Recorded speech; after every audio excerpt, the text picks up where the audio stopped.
Hello and welcome to another edition of Health Solutions with Shawn and Janet Needham, where Team Needham discusses everything healthcare. I am your host, Shawn Needham, along with my wonderful wife, Janet, and we are super excited to have Dr. Sierra Breitbeil on our podcast today, and we're going to be talking about osteoporosis. Jen, I love talking about this subject because we deal with so many hormones, and that's pretty much all we do anymore, and almost all osteoporosis is related to a hormone problem, and we'll talk more about that.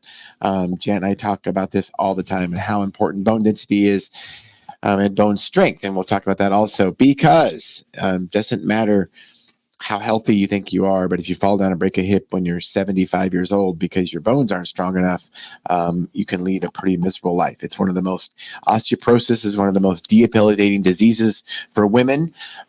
We always are in fear of cancer, and cancer, we get that cancer scare all the time, but believe me, more women are affected by osteoporosis than they are cancer. So you need to have good, strong bones. And with that, Dr. Sierra, welcome to our show. Thank you. Thank you very much. Yeah, so you're up in Winthrop, beautiful Winthrop. I can see the sun shining through your windows. We love it up there. Tell us a little bit about your history and how you ended up in Winthrop. Yeah.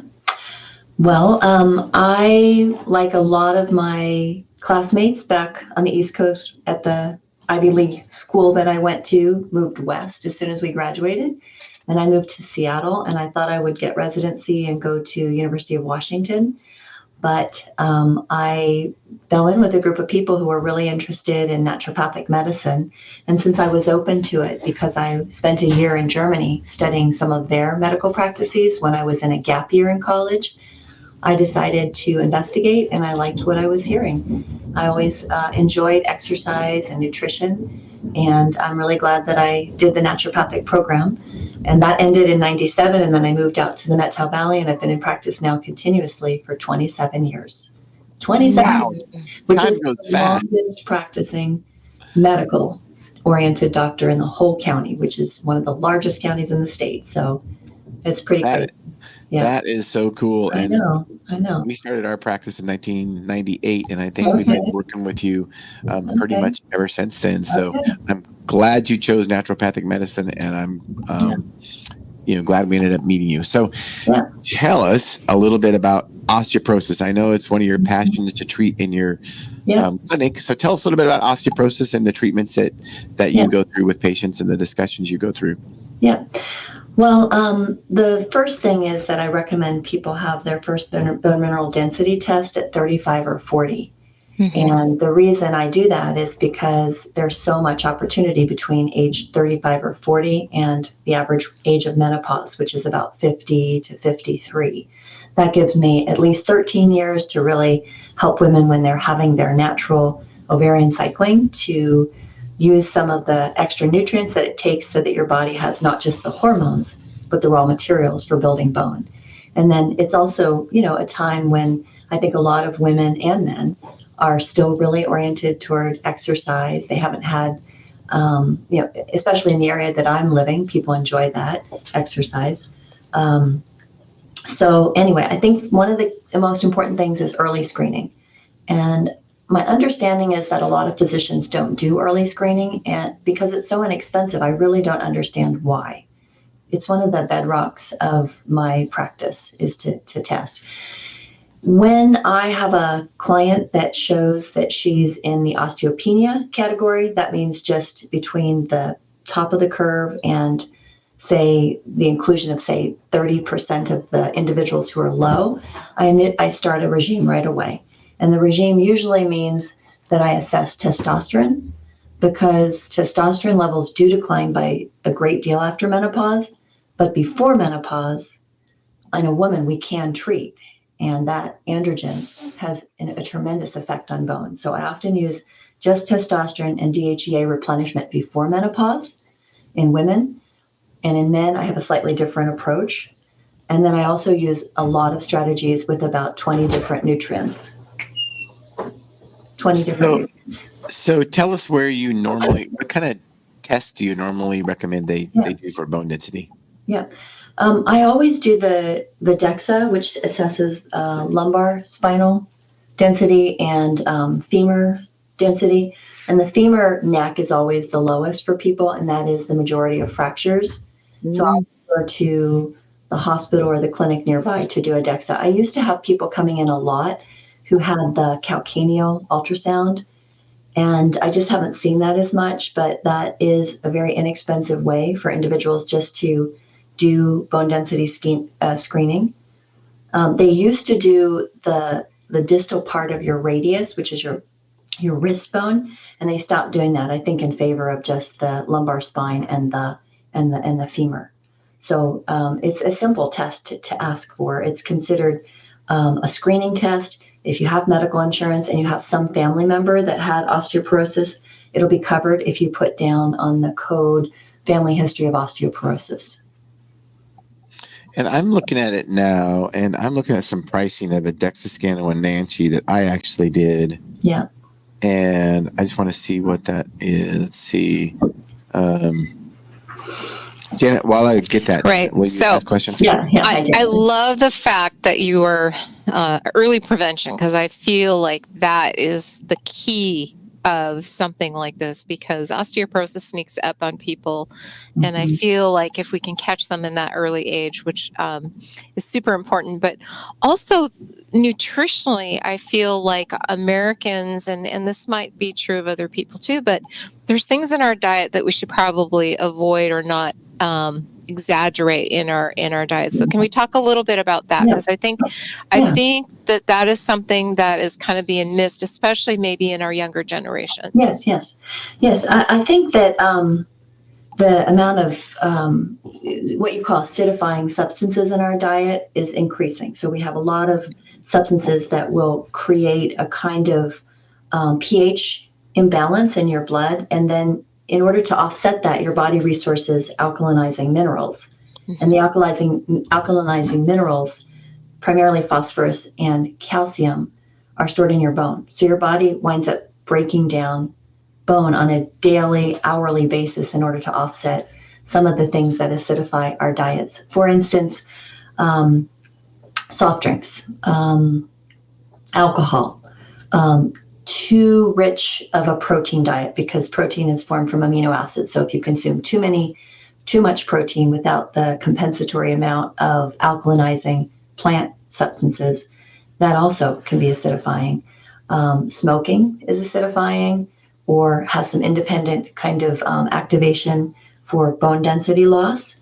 I believe, when you look at just for instance, in the pool of people that I'm seeing, continually, I have to encourage people to try to get at least 5 servings of fruits and vegetables a day, much less the 9 that are recommended, So people are really going for dense foods. And then to some degree, keto diet has made it, I think, even worse in a way, because the keto diet, people tend to just fall back on something like the most,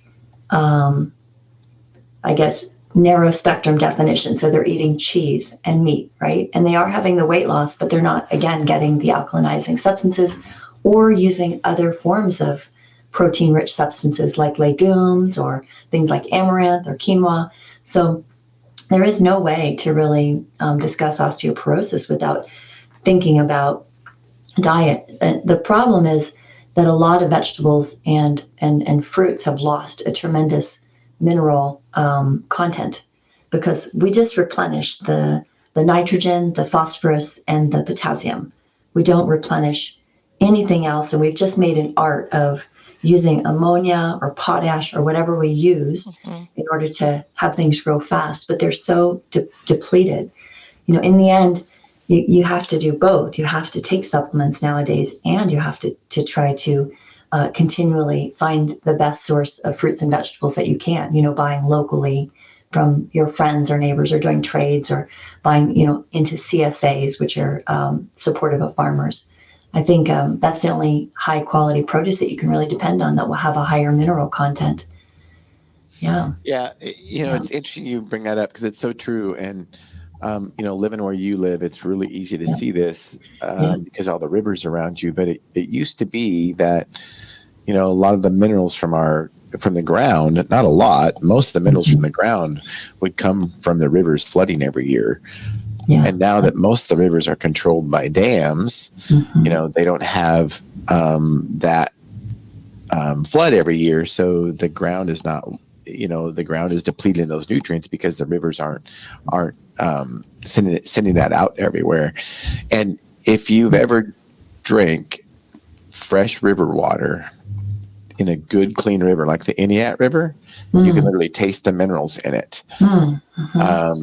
And so anyway, and now really the last time, at least the entire state of Washington, because it doesn't flood anymore. The Columbia River used to flood every year. The last time the minerals were deposited in our farm ground across the state was when Mount St. Helens erupted in 1980.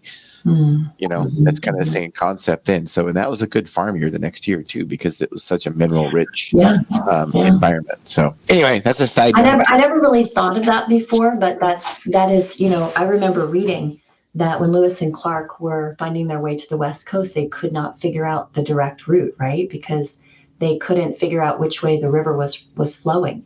And that's the first time where I ever realized that what we've done with creating channels where rivers are banked and that is, and then the eradication of animals, that the beaver, for instance, like that realization that they couldn't figure it out which way the river was flowing.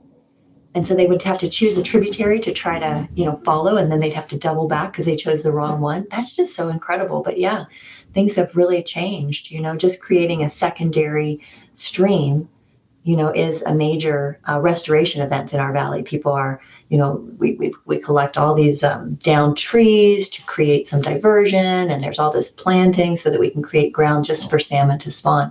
When you go to Alaska, there is so much, things grow differently, right? Because the salmon were in the streams, and they always said it's because the bears, took the salmon out of the stream and then left their carcasses, or, but yet I bet that it was also flooding too. I always thought of it as being more that, in the old days there were family farms, right? And everybody had their animal husbandry or their chickens. Yes. And then they also had their produce and all this. And so then in that case, you would be using concentrated sources of nutrients from the animal refuse, from That's the true. Animal excrement. Janet can tell you all about that. How because you grew up. That's right. Yeah, her grandma's garden was downhill from the. Okay. Yeah, it was from downhill from the barnyard. So a lot of the livestock, and they weren't always there, all year long, obviously, but it made a big difference, I think, in the quality and how that transfer happened, and that's just not happening in today's produce. Yeah. Do you think that your grandmother chose putting the farm or the garden below things? There was an art to everything they did. Yes. Wow. And, because for one thing, it's a natural process, like when it rains or the snow, and it's going to leach down through the soil, filter through. So yes, I think a lot of that was taught and learned. Yeah. Beautiful. Yeah. So I looked up, because I had a DEXA scan recently for my bone density and lean body mass. And I looked up what the price is, and it was $150. Mm-hmm. So very, very affordable. Even if your insurance doesn't cover it, very, very well worth it. Do it early, like a lot of testing, get good baseline in your 30s. So you know what your bone density is in, and you can start to do something about it then before it's too late. And you were... Go ahead. Well, before off air, before the podcast started, we were talking about there's a difference you tell your patients between bone strength and bone density. So bone density is kind of a limited test. It tells us density, but doesn't necessarily tell us strength. Explain that. Sure. So bones have elastin in them, and they have collagen. And the collagen and the elastin are part of the ground substance of bone. And that ground substance, which is, collagen, elastin, binds to minerals, and it binds to many different minerals, zinc and copper and manganese and phosphorus and calcium and magnesium, and strontium, and even nickel to a certain extent. Like, we have a lot of different minerals in our bone, even though they're primarily calcium and phosphorus. But you can imagine the word elastin means elastic. So bones have elasticity, and not to mention, so when you measure density, you're simply measuring the equivalent of how much mass per volume, right? But strength has to encompass flexibility or elasticity as well. So I always give the analogy that you can have an oak tree and you can have a palm tree, and an oak tree, of course, is more dense, but it doesn't do well with a hurricane. However, a palm tree twists and can bend and retain its form after the hurricane's passed, right? So I have clients who will say to me, I'm really athletic. I've been kind of small my whole life, and I've fallen a lot, and I just don't completely buy this bone density being as much of a risk as some of the physicians that they see might be saying. And so we do talk about that tendons insert into bones, and it's that pull. It's not just the pounding, but it's the pulling of a tendon on a bone if you ever look at like all the different muscles in the body and how they attach to, for instance, just the femur. The entire femur is covered in muscle tendon insertions, and so that constant pulling from all the different activities that we do that create a healthy lifestyle and a healthy set of activities leads to the periosteum strengthening at that point, and then that translates through, so that creates the constant bend. When you think, Shawn and Janet, is your favorite activity mountain biking also? I prefer biking over the mountain as part of it, but cross country would be better than. But yes, I do it, but I will tell you, I don't jump the gaps and down off of stuff. No, I'll go around. I'll let him do that. Okay, all right. But biking is your primary. Yeah, is biking both of your primary kind of like enthusiastic things you do, or you? Yeah, okay, I believe so. Okay, so Shawn and I were just talking about like cyclists who are really light, and I don't know those statistics. He knows them and can explain them, but I always think of biking as being, it's pulling on a lot of different muscle groups, but it's certainly not creating a lot of the tension that you would need to support the lumbar vertebral strength, right? Right, I agree. So a lot of different activities. And so one of the things that I recommended to people who can't run anymore, because running was the original form of activity that we did for millions of years before we became good at all these things like skiing and cycling and gymnastics and whatever we do. And so I feel that there's enough validation that a mini trampoline that you run on is one of the best solutions, because it won't just create the torque, but it can create twist depending on which way you invert or evert your feet, and you can create a kind of elasticity through your whole entire musculoskeletal system, right? You would create elasticity in your discs. You would create elasticity in the cartilage end, right? The chondrocytes. Your bone would be compressed and then expand, and it's just a little gentler way to I think embrace an activity that's different than your weight building, Shawn, but accessible to people. Like from the moment that you say it, they say, "Oh, I could do that," or "I could do that with my kids." When they're in, I could buy one for my kids and for myself, and we could do it together. Just run on a trampoline, Yeah. So I think all of these things, it's good to do some weight building. It's good to do the thing you love, like cycling, right? And it's good to do the thing that will help expose you to extremes of cold, like swimming in our mountain lakes, right? And it's good to run, or if you can't run, to run on a trampoline. And all of that creates a lot of different muscles pulling, and that creates a lot of different periosteal and cortical bone thickening. And that will be what you would need to create that kind of flexible bone that we simply can't measure, but does actually play in greatly to whether you break a bone when you do something, to hurt it. Well, overuse injuries too could be avoided slightly if you're mixing it slightly. I think that's one thing that Shawn and I have learned too over the years, because his coach talks a little bit more about, or having him do more core things that force you to use different muscle groups or different angles. And I've seen that even in some of my friends that, cycle a lot, that, even though you're very athletic, you still need to balance maybe what you love to do and what's actually healthy, Right. and maintaining that good bone health. Because you bring up a really good point that, it's not just as being strong as that tree, it's being able to flex and bend. And I think as we age, that's really important to whether or not we break a bone or whether we, maybe shatter the bone, or how that all works as to how everything sits together as that foundation. Because I can honestly tell you that, when my kids hurt something versus myself, the healing and repair is a lot slower as we go along. And I don't like that, but it's true. Yep. I mean, even yoga, which you wouldn't think of, like there's a class that we offer here at the Metro Valley Wellness Center called Yin Yoga. And that is a form of stretching where each pose is held for about 3-4 minutes. And you wouldn't think, oh gosh, would you recommend that to someone when they've got a bone density issue? The answer is, yeah, I do now, because it is something that's missing in life, is this really quiet, consistent, supported, almost spiritual moment where you just enjoy how it feels to have a youthful, more open posture. And that's, yoga does support that. And that open posture then supports, I think, even the simple thing of walking more upright, or feeling more upright when you're walking uphill, or even using that little trampoline. So there's so many. And then you think about, I had a patient recently do sumo squats. Do you know what that is? We do those quite often.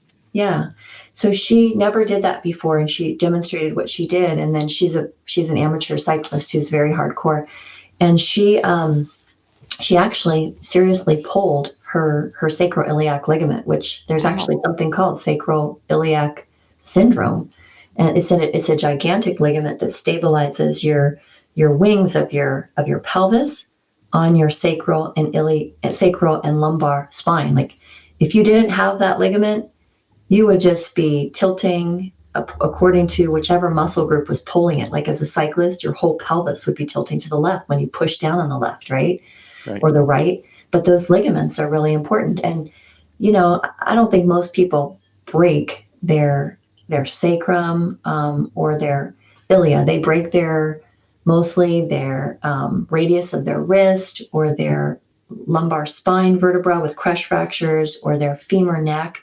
But they also routinely pull the common peroneal ligament often gets torn off the bone. So you call these things kind of like a bone, I think they call them, I can't remember. It starts with the word A, like avuncular or something like that. But you can pull bone away from bone because the tendon that pulls into it is stronger than the bone itself, Right. That makes sense. Yeah. I mean, obviously, that's a really great example of how the tendon is supposed to insert into the bone and go quite a way through. Like, if you look at a bone under a microscope, you can see the fibers of the tendon and the ligament, and how they, go actually into the bone quite a bit. Does that make sense? They don't just attach to the surface, but they're part of the thickening of the cortical bone, which is the length of the bone. That does make sense. I want to back up a little bit on cycling and osteoporosis, because that's kind of what I do. I will say this about cycling for cyclists that are watching, is that if you are into cycling, mountain biking is definitely better for your bones than just, road cycling.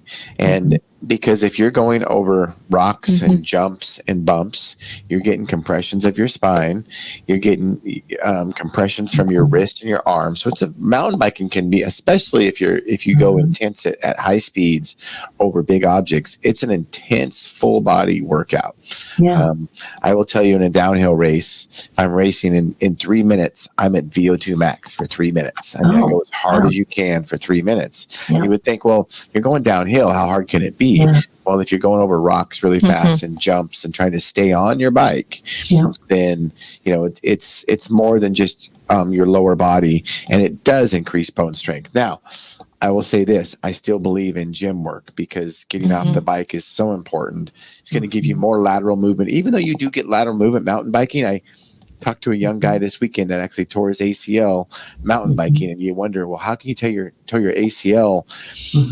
When you're biking, because biking is just a straightforward, no lateral movement. Well, he was doing a 360. So of course he tore his ACL doing a 360.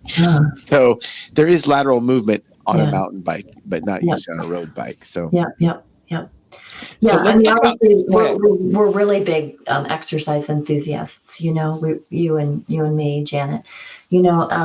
There's no way to get around the fact that exercise is extremely important. Like the bones literally dissolve despite whatever great nutrition you have when you're in space.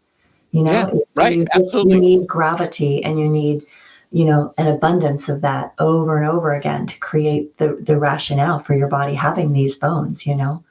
Well, I want to having strong bones, I should say. Strong bones, right? And I want to back up and talk about the limitations of a DEXA scan and the limitations of bone density versus bone strength. Yeah. So, my guess is one of the reasons that we have that limitation is because we have drugs that will increase bone density, but they don't increase bone strength. So, and we're good, and Janet and I talk, we talk a lot about, big pharma drives our healthcare system. So whether it be with glucose levels, or whether it be with blood pressure levels, or whether it be with cholesterol levels, we could do podcasts on all three of those subjects. Right. They drive the bone density one too. So they want to find a number to treat and a way to look at this number, and then a drug to help that number get better. So, i.e. the bone mineral density test. There's many ways of doing that. DEXA scan is probably the gold standard. And then they have 3 different classes of drugs to increase bone density. But all 3 of those drugs can cause, they increase bone density, but don't increase bone strength necessarily. And in fact, they can cause osteonecrosis. So whether it be the biphosphonates, or whether it be Prolia or Forteo. Now, one of those, imagine this, I can't remember which one, is actually indicated to treat osteonecrosis after you get osteonecrosis from the other drugs. But my point is that, there is a limitation there, and drug therapy is not necessarily the answer.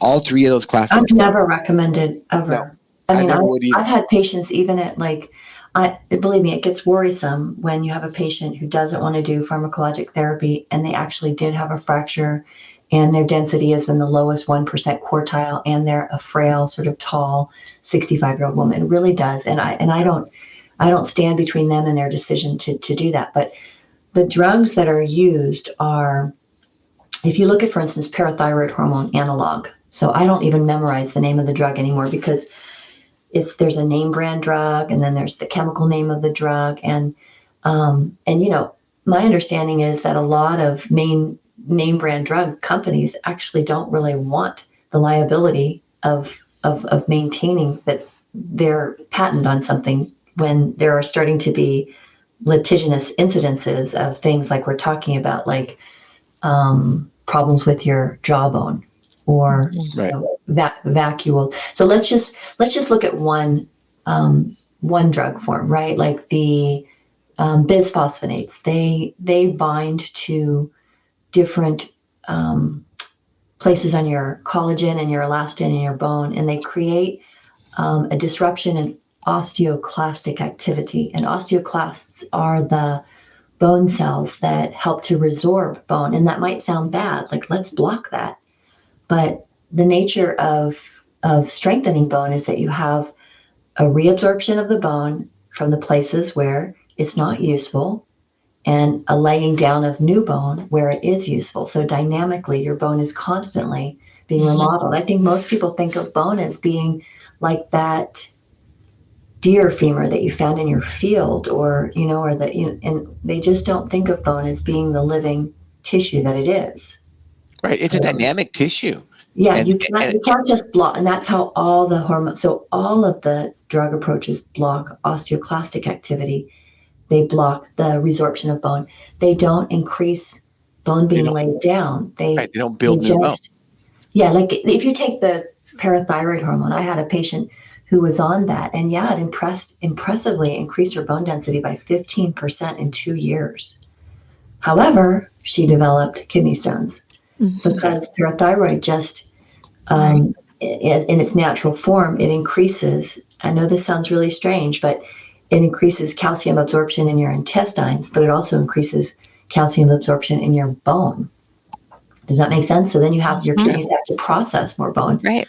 I mean, the fact that it works as well as it does surprises me, but you don't see many people put on that because there are problems with it, and it is quite expensive, Right. Well, and let's remember that all three classes of the bone density drugs we're talking about, all three of them are indicated for post-menopausal women. That's what the FDA approved indication is. Well, my question is, what do post-menopausal women lack? They don't lack Fosamax. Right. They lack estrogen, progesterone, and testosterone. Right. And I'll say it, I've said it over and over again, there is no bone building drug better than testosterone, period. It's an anabolic hormone. Shawn, as I was doing a little reading, and estrogen is just as important in men as testosterone is. Absolutely. And what's a good way to get estrogen in men? Well, in men, it would be the natural aromatase activity that would turn it into estrogen. Exactly. Give them testosterone and they'll get estrogen. They will. And, some of them are keen on, they don't want to have more than that 10-to-1 ratio of testosterone to estrogen. And I've seldom seen that. Like when I use testosterone, I almost never see that's a necessary thing. So you might have 800 testosterone and 80 estrogen.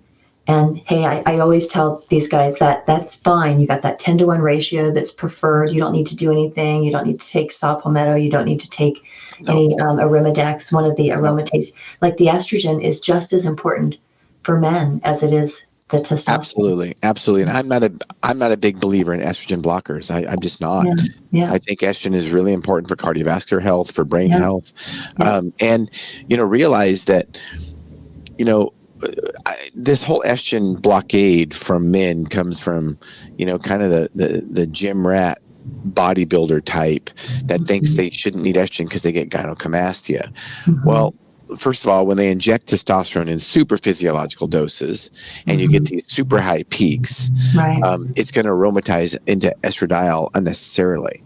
But if you deliver testosterone in a good way, I'm a big believer in topical testosterone because you don't get those high peaks. You don't get gynecomastia ever.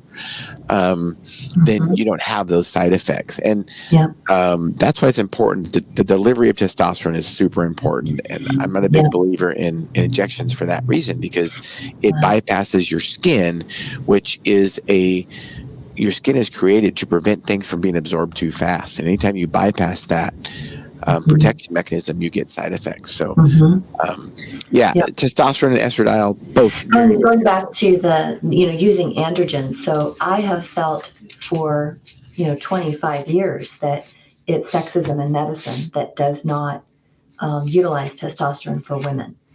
It's such an important hormone, and it's frequently, and for instance,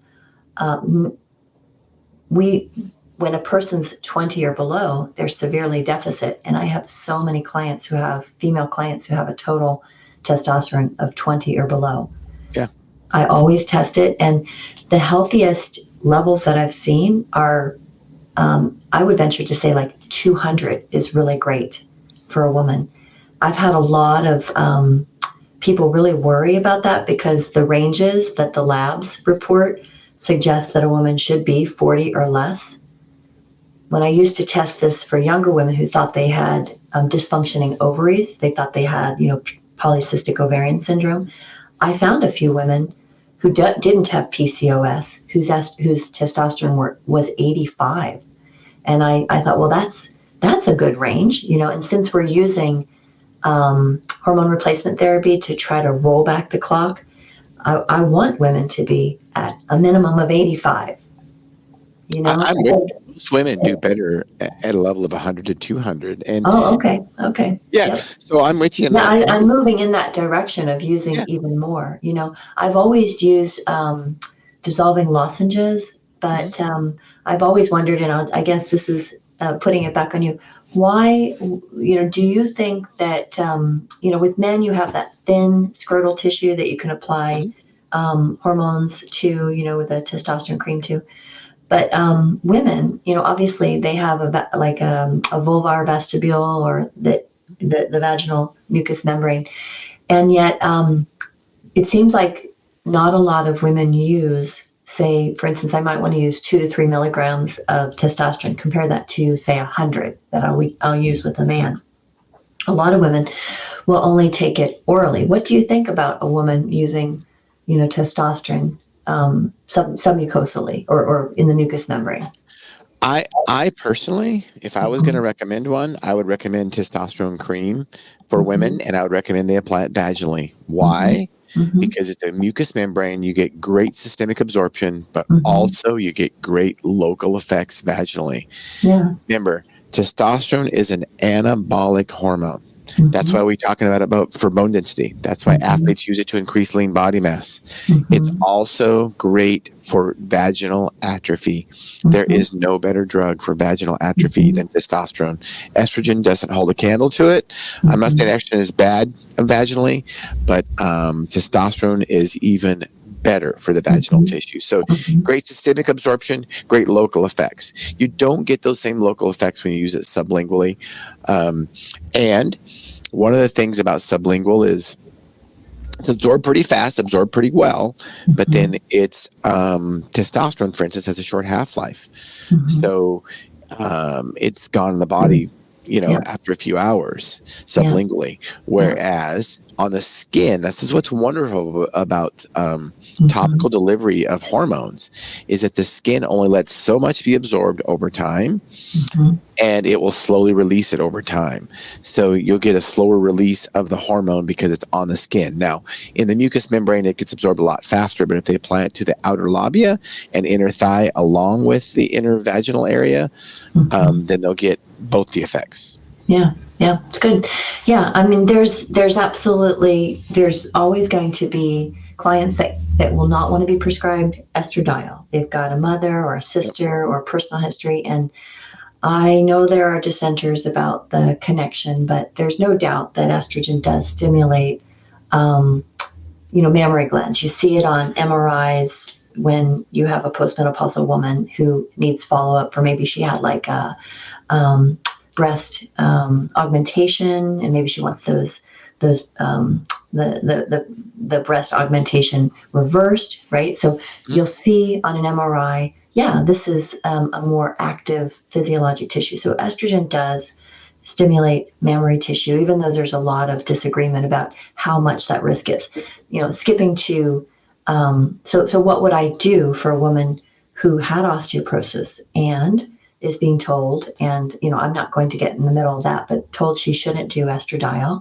So often what I will do is testosterone, because then I'll know there'll be a little bit of aromatization, there'll be a little bit of estrogen, and then I'll use progesterone. And progesterone is overlooked by the allopathic establishment. There's the only, I think, sort of acknowledged usage is to prevent uterine proliferation. Due to using estrogen, and there's no appreciation at all for the natural form of progesterone. It's simply norgestrel or levonorgestrel or Provera, right? So which are totally different than progesterone.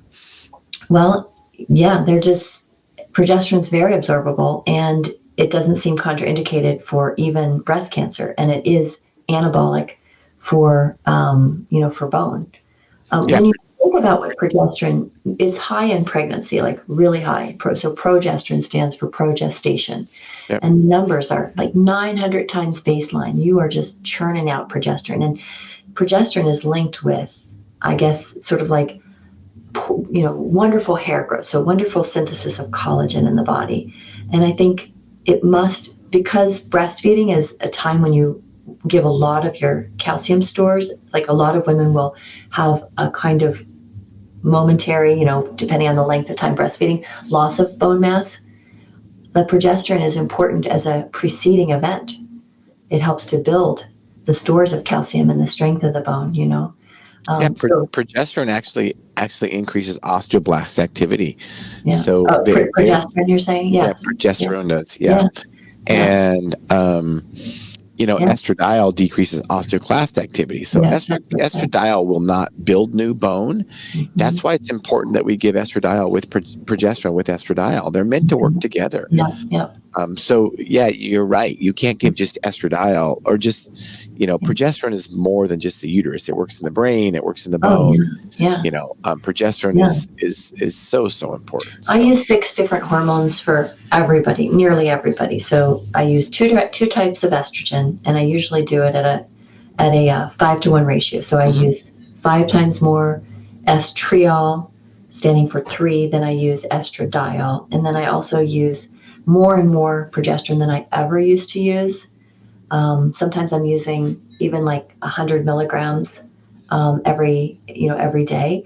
And then I use for women between 1 and 3 milligrams of testosterone, but I'm seeing that more practitioners are using higher amounts through pellets even, And then I always use DHEA because, your body doesn't just think that it's going to create DHEA so that things downstream will be able to be made from it. But DHEA, we make 1,000 times more DHEA than we make any steroid. So if you look at the unit, we make 1,000 times more DHEA than testosterone, than estrogen, than progesterone. So I always use a fair amount of DHEA, and then I use a lot of pregnenolone, more and more. So I might even use 300, 400 milligrams, which I know is different than some practicing individuals in this country, but one of my resources is a 3rd-generation natural endocrinologist sort from the Netherlands. His name's Thierry Hertog. I don't know if you've heard of him. I have not. He's written some stuff that I've read over the last 2 decades, and he's a very big proponent of pregnenolone. I think there's an LA Israeli physician who's super interested in pregnenolone. Pregnenolone's a natural progenitor to all the steroids, and it used to be used instead of prednisone before we discovered prednisone. So it has pregnenolone in the hormone cascade is way up at the top, and a lot of the things get made from it. So but it has anti-inflammatory. I mean, it balances out inflammation in the body. So I use it to support allergies and inflammation, and apparently it concentrates in the brain. So I use it for everybody who has a family history of Alzheimer's. Yeah, it does have good brain effects. So Sierra, we are winding up this podcast. So as we wind up this podcast, tell us what you have a passion for. Okay. Well, I think that life has become too expensive, and if you can find a way to prevent the things that wind up sapping our mental and our financial strength as we get older, it would be to be healthy enough to actually do the things that we're talking about, to get the early bone density, to really think preventatively about health. That's the time to make the shifts in your diet, your lifestyle, your nutrition, your supplementation, your regime as you get older and you lose natural hormones, and your exercise. So I'm passionate about helping keep people's quality of life as they get older, not just to prevent a fracture, but to not supply big pharma with just another $1,000 per month, on people's already stressed financial lives. So I like very relatively inexpensive long-term strategies for building health. I love it. I love it so much. So as we wind this up, we're going to stream your website there, and tell us a little bit about how people can get a hold of you if they have any questions. Go ahead and stream the website, Julie. Okay. Okay, there's your website. Tell us about how to get a hold of you.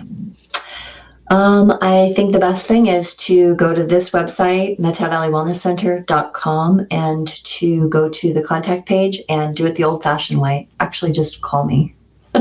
So my telephone number's on that contact page, and I pick up my own phone, get my own messages. I like it that way.